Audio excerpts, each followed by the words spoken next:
Welcome back to Joshua's Magic, a channel about the intersection of the ordinary world or mundane things and the spiritual world, the world of meaning.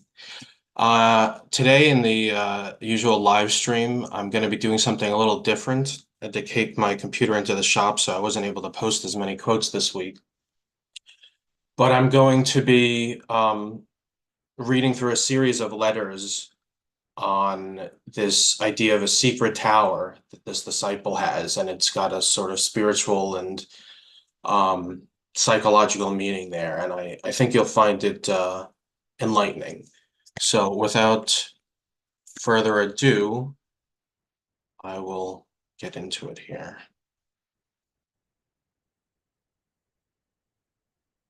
This is a series of letters the Tibetan wrote to one of his disciples, and you can find these in the book Discipleship in the New Age. So it starts in December 1934. In my last instruction to you, brother of old, I told you to stand as a tower of strength to your brothers. With your usual prompt acceptance of any suggestions which seem to you intellectually and intuitively constructive, you have sought to do this. But, my brother, there has been too much of the tower in your attitude, and of the highly placed and rather separative observer in the top of the tower. Perhaps my use of the word tower was to blame. Maybe my vision of you as a strong and steady helper added to your innate isolation, swept you too far apart. The first-rate disciple loves isolation. Again, the first ray is the ray of will or power or purpose. Loves isolation. It is for him the line of least resistance. He is, as you know, normally the one who stands alone. This is his strength, and it is also his weakness. He glories in detachment, even as you gloried inwardly over your power to adapt yourself to me, as the teacher assigned to you by your own master. You liked the facility to which you made the adjustment, did you not? It is not easy for the first-rate disciple to learn detachment of the right and spiritual description, any more than it is easy for the second-rate disciple to learn detachment. So the second ray, again, is the ray of love or wisdom. Disciples on both these rays have an extreme lesson to learn in this connection. They have to approach the problem from different attitudes, for the problem of attachment and of detachment is one. It is the problem of right values. The first-ray type loves himself, his power, and his isolation too much. The second-ray type errs even though deep attachment to others through a too fluid inclusiveness, which is expressive before the disciple understands the true nature of inclusiveness. The second-ray type errs through fear of not being understood or not adequately loved, and cares too much what others may think of him and say of him. The first-rate type errs in not giving enough thought to the reaction of others to what he says and does. He prides himself on his detached attitude and on his immunity from attachment. He likes to have his strength and isolation appreciated. One suffers from fear, the other from pride. You exact frankness, my brother, and give it in full measure. Hence my frankness with you. It is this inner isolation, deeply loved by you and fostered by early training and present circumstances, which militates against your being telepathically sensitive to others. Instead of so much will to love, why not just love more simply? You and FCD, they all had these abbreviations, the disciples in the book, to sort of not reveal their actual names. And each of these letters represented something, quality they needed to embody. And I think D was usually for detachment, and a lot of them had D in the name. You and FCD are extreme types on your specific rays. In him, the heart dominates, even though his wisdom is deep and his understanding rare. In you, the head dominates, and you sit on the summit of your tower, whilst all the time the call of the heart sounds through your being and in your ears. Yet you fear to descend and walk among your fellow men in loving identification with them. It is only through walking the dusty streets of life with your brothers that we find ourselves passing eventually through the portal of initiation. And yet, brother of old, I have noted that in moments of stress and possible misunderstanding, you choose the heart way. Were it not so, I would not thus write. I would like to set you the task of writing an article to use the love as an interpreter of men, on the use of love as an interpreter of men. I commend to you the theme for meditation. You have the power in writing and ability in the expression of deeper truths through the medium of words, and your field of service can be increased in this respect. Write, therefore, for the many who will listen to your words, and write with that understanding heart which is yours in full measure when you descend from your tower and give love both time and scope. May I point out to you also that a recognition of those grave problems and liabilities which just exist in your own life and in the lives of those around you involve no criticism on my part or on any of yours. The facts of nature exists. The wise man faces them, knowing them for what they are, and then he endeavors to transcend them.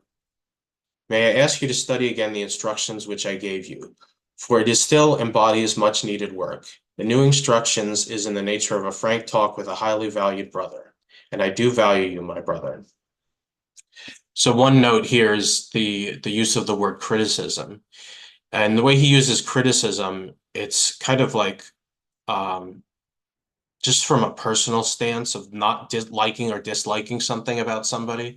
Whereas constructive criticism, as the term is usually used today, is something that the Tibetan, uses frequently.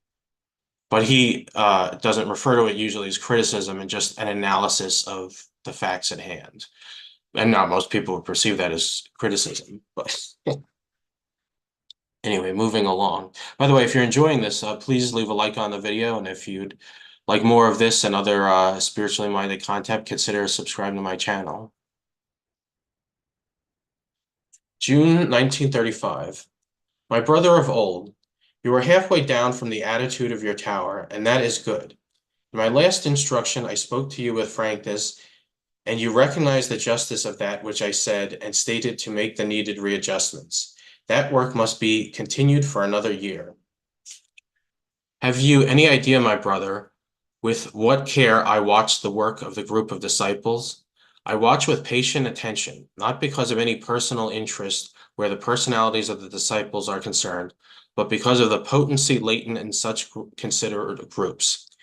If the personnel of the group can be sufficiently purified and trained, and if the disciples who compose it can be sufficiently welded together into one functioning unit, then much can be accomplished.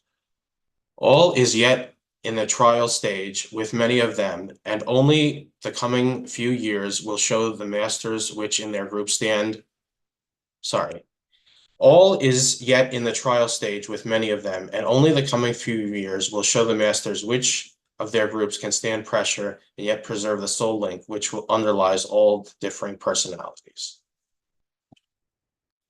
So there, he talks about in other places, there was a lot of groups that the masters initiated in the middle and maybe early part of last century. And this particular group in Discipleship in the New Age ultimately failed in the end.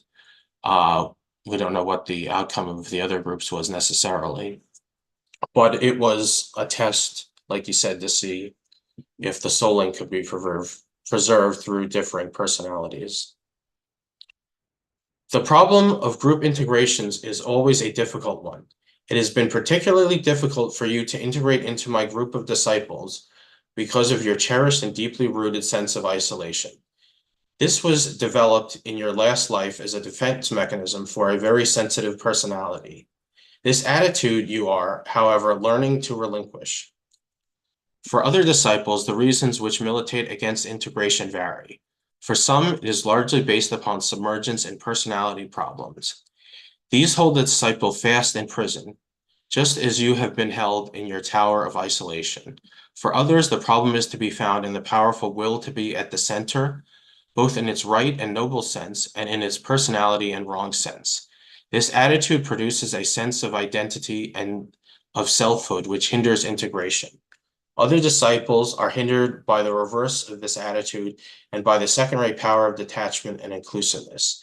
This has been negated in the case of attachment and necessitates a focusing where the tendencies to expansion is, and focusing where the tendency to expansion is constructively possible. With these ideas before you, you can realize the need I felt for right understanding on the part of all this group of disciples as to the rules for group work and right comprehension as to the place each of you had to play in the future work. If all my disciples take hold of the present opportunities with fresh endeavor and enthusiasm, they will then discover what it is that the disciples in a master's ashram can achieve. I have several times told you that your function in this particular group is to give strength and power to your fellow disciples. Can you do this with pure detachment and with deep attachment? Such is your problem. Each of them needs what you have to give, but needs it in a different manner. I commend this work to you as your theme for study for the next few months, and the purpose and propose to you the following. Study those of your fellow disciples whom you know and seek to get in rapport with them. Study what they say and write and try to tune in on their sound and understand their personalities. The result will be partially correct and partially wrong. If they discover what you are doing, you will find that they are all impersonal enough to permit you to learn some psychology from the study of their character, their temperaments, and their tendencies. It will also enable me to give you some training as a practical psychologist. Never an easy thing for a first-rate ego.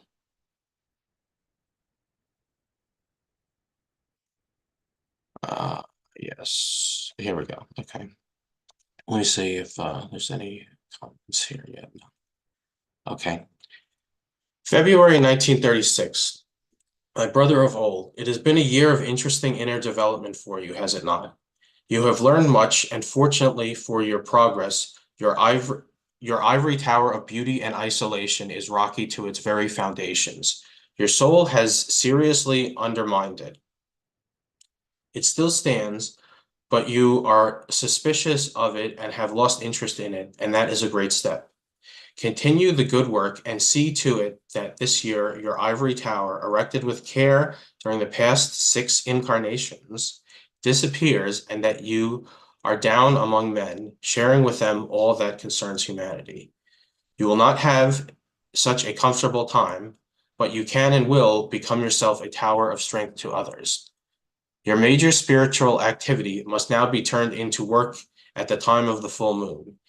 Each month, spend your periods of inner reflection in getting ready for the work of the 5 days of the full moon period.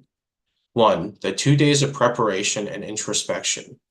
2, the day of the full moon with its opportunity to tune into your fellow disciples in my ashram. 3, the 2 days to attempt to capitalize on what has been subjectively gained. Make it objective in your consciousness. So this is an interesting touching on the full moon period, that it's actually potent for 5 days, that there's the 2 days of sort of getting ready for it. There's the day of power of the full moon when you can really make use of it. And then 2 days afterwards to sort of make the inner spiritual impressions rooted objectively in your consciousness. The gain of this exercise, if successfully carried out in the development of your inner sensitivity, would be immeasurable, and its usefulness to your fellow disciples would be greater than you know. The next few months are intended to be, for all disciples in all ashrams, a period of preparation for fuller service. No cost is too great to pay in order to be of use to the hierarchy at the time of the full moon in May, the Wesak festival. No price is too high in order to gain the spiritual illumination which can be possible, particularly at this time. I will turn to the final post on Minds I did here. So we have that nice picture of the tower in it. So I'm just the first part talking about how I had to take my computer and August 1936. It has been a year of change for you, my warrior brother, and the result has been that there is less of the warrior in you and more of the disciple upon the way of light. Your ivory tower is still there and stands in real beauty. Perhaps it will never be destroyed, and maybe it will turn into a haven of refuge for others. Its doors stand wide open, and you are often not to be found within your tower, but are busy elsewhere in your service to your fellow men. Keep the door open and pass and repass with freedom, using the tower as a tower of silence for the lower self, as a place of entrance into the secret place of the Most High, and as a temple of refuge into which the tired, bewildered, and the lonely may pass, there to be aided and strengthened. You have much wisdom and also the first-rate capacity to take a stand upon principle. For decades, these two, wisdom and principle, have expressed themselves as far as your personality will permit. But within you, you have much deep innate love, which must, under the process of balancing, to which all true disciples are subjective, have more definite expression. Because you speak the words of power and of wisdom, which you speak with such facility and truth from the storehouse of a long experience, you must pour out the love of your heart upon those who turn to you for light and strength. Men today have the need of love. Had I told you this 5 years ago, you might have believed, but you would not have understood. Now you understand.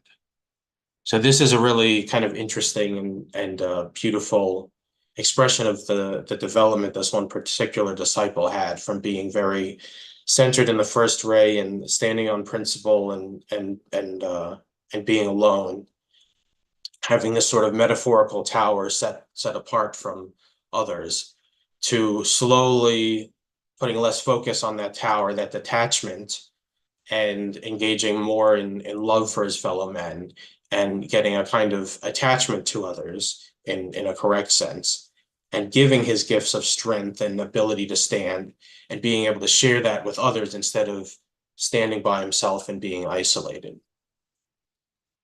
And I'm wondering what you guys think out there, if that was interesting to you, if it resonates with you, or it's hard for you to connect with that idea. But I'd like to just take a few minutes to focus on this idea of the tower. And uh, while we're meditating on this seed idea of a tower, just focus on what the tower is in relation to you. Do you have a tower that's been built up too much and now it needs to be torn down? Do you have no tower at all and you need to start building one up? What does this tower symbolism mean to you? So I'll just share the post while we're doing the meditation, so you have something to look at. And if you need more time in the meditation, as always, feel free to take more. But we'll just take a few minutes here. So, sitting down, laying down, or standing up, however you are, take a moment to focus in on your soul and allow your thoughts and feelings to drift away as you make that alignment a reality between you and your soul, to have a clear rapport and communication.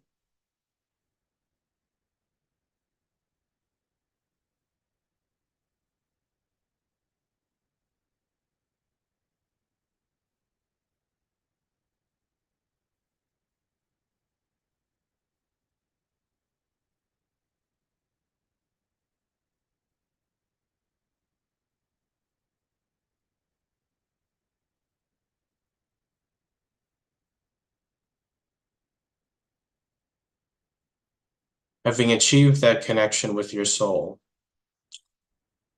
bring to it the idea of the tower and allow your soul to unfold or direct to you what the symbol of the tower carries for you.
If you need more time, feel free to pause the video and take it or continue this meditation later. But we'll wind down here. And as always, I'm interested in your thoughts in the comments, what you've got out of this, if the meditation resonated to you. And if you have any suggestions going forward on what maybe to cover. But if you would like the video and share it with somebody you think might get some value out of it, I'd be very appreciative. And thank you for watching. Till next time, this is Joshua's Magic, over and out.